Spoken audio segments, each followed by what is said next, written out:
Hello, I'm Senator Lisa Murkowski, and I'd like to welcome you to this edition of Veterans Spotlight, which is a partnership effort in my office and the Library of Congress's Veterans History Project. This project was created by the Library of Congress back in 2000 as a way to preserve the personal accounts of American war veterans so that future generations may hear directly from veterans and better understand what has happened on our front lines. As we all know, Alaska's relationship with our veteran community is unique. We have the highest percentage of veterans in our population in the entire United States. Our veterans have served with distinction. They have served selflessly, and every single one of them has a story to tell. Veterans Spotlight is our opportunity to listen and learn. We can learn a lot about our country, our state, and ourselves from the men and women who have fought for us and the freedoms that we hold dear. We owe it to our veterans to honor them through sharing their stories, and we owe it to our nation to use their stories as lessons of patriotism, commitment, and service. If you have a parent, a sibling, friend, or a member of your community whose service to our nation should be shared with the nation, I invite you to reach out to me at spotlight@murkowski.senate.gov. 1968, after I turned 18, I got in some trouble here in Fairbanks, and I got into a fight with a young man I thought was about 21, 22, and ended up hurting him pretty bad, and it turned out he was only 16. And as we were talking a little earlier and laughing, you said I enlisted. I did enlist, but as what we call a Great Society choice. Back in the 60s, they gave you a choice that if you got into trouble with the law, you had a choice of either join the military or you go to jail. And I think a lot of us, we thought that, well, you know, at least I did. I wasn't afraid of fighting. And I ended up joining the military, and of course, went through the training. When I got to Vietnam, it was a lot different kind of fighting than I thought. So we were stationed on ships, and there were usually 2 infantry companies per ship. And what we would do is we would go out on patrol boats, and they would kick us off.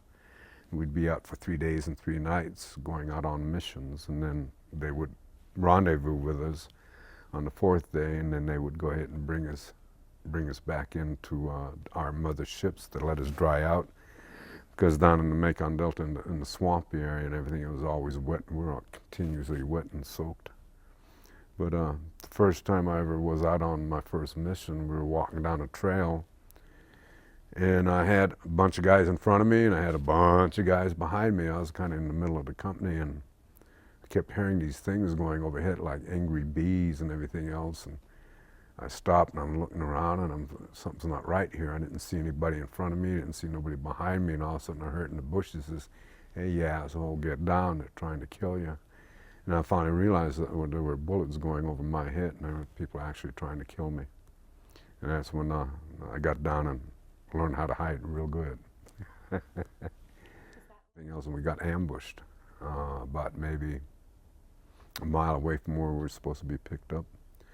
And one guy, one of the guys that was the last one in the company, he's about 34th guy that was supposed to, last one in the company, and he only had about a week left.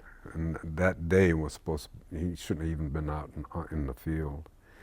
But we got ambushed, and we all got down there and returning fire and everything else. But I could hear them hollering for medics, and then I heard also further up they said get up and go. So we got up, and I ran up, and I finally told our sergeant, I says, there's a squad back there, they're pinned down there, and they need a medic. So I love medics, they're crazy. But our medic, he worked his way back there, and apparently by the time he got back there, it was too late, because that young man, he got shot in his eye, and the bullet came out the back, and of course it killed him. Well, you know, when I volunteered to extend my tour, I got a 30-day leave. And that was I don't know, it was kind of a really weird reality. I got a 30-day leave to come back stateside. We called New World. And they wouldn't let me come back Christmas, but they let me try to get back home before New Year's. So let me see, this was in '69. I flew back to Alaska.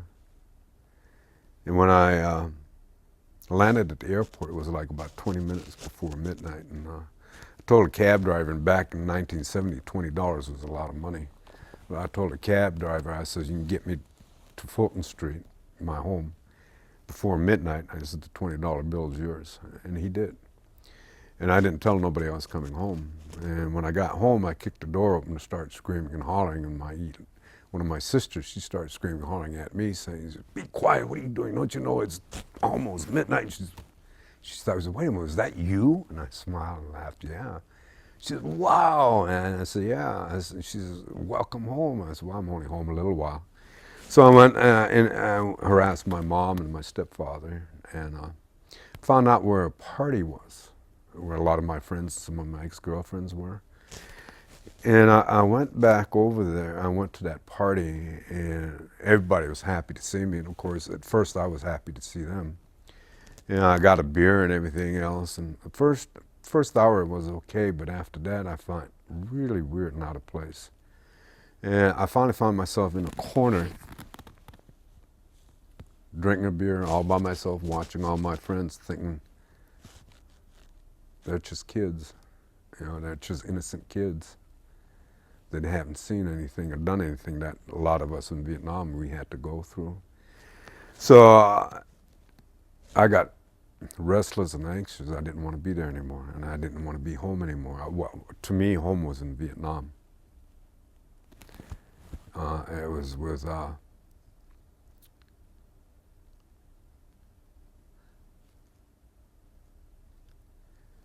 guys I left. And I couldn't wait to get back. So, I spent the next 29 days being miserable. But finally, when I got back on the airplane to go back to Vietnam, it was pretty good. So, wow, I thought I healed. My 19th birthday I spent in the hospital, and after I got my glasses and everything, they gave me a pair of glasses, say, hey, here, this is going to help you and everything else. I got out of the hospital and made my way back to my unit. It was kind of funny because, like I say, almost a year to the date, I had my right leg get screwed up, got all infected, and they had to cut the leg open. And I spent my 20th birthday in hospitals over there. And that's when I finally got my medical discharge. And since then, I started a healing journey, and a lot of help from a lot of different combat veterans and from Native elders. But as I started to sober up back in the 80s, there were Native elders started coming my way, and they started teaching me about Native spirituality.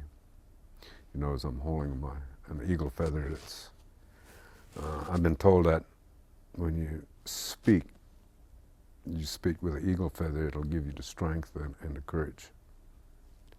Although there are tears, and I guess, it's okay to shed tears when you have to. So, I sobered up in 1988, and slowly but surely I started to heal and become stronger and a better man. I've gotten involved here in this community, and I've gotten involved with veterans organizations. I've gotten involved with a lot of different Native cultural organizations, and I've had a blessed life. I've had a lot of good elders come into my life, and they put their wing over me and have allowed me to grow and learn. So they've been pretty patient and loving. So there's been a lot of pain, lost some good friends. I have a lot of medical problems right now. Matter of fact, my left eye's got to be, the laser, cataract's got to be redone, and then right eye has got to have cataract removed. I've got Agent Orange problems. I've been diagnosed with a bad heart, bad blood circulation. I have an enlarged prostate. I've got a bad digestive system, but I don't regret none of it. A lot of people don't understand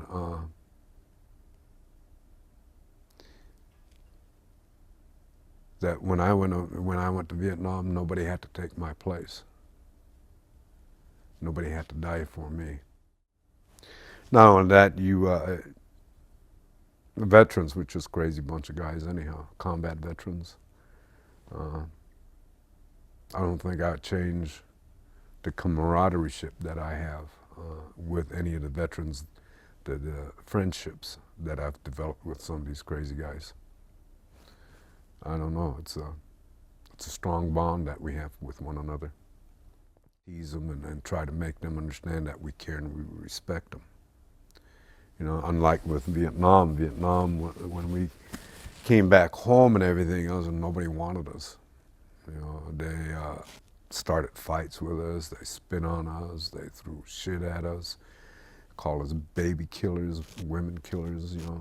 And I think that's one of the things about Vietnam veterans when we finally snapped out of that deep sleep and anger and hatred we were in. A lot of us, we stood up to try to make a difference for our soldiers today, vowing that we would not let what happened to us happen to them. So, because them guys that put on a uniform, the guys and gals, because there were women in there too, when they put on that uniform and they stand up for what we're supposed to stand for and for our rights and our freedoms, you have to respect them. You have to admire them. Because they're willing to give, like I said, they're willing to give their lives for us, for their people.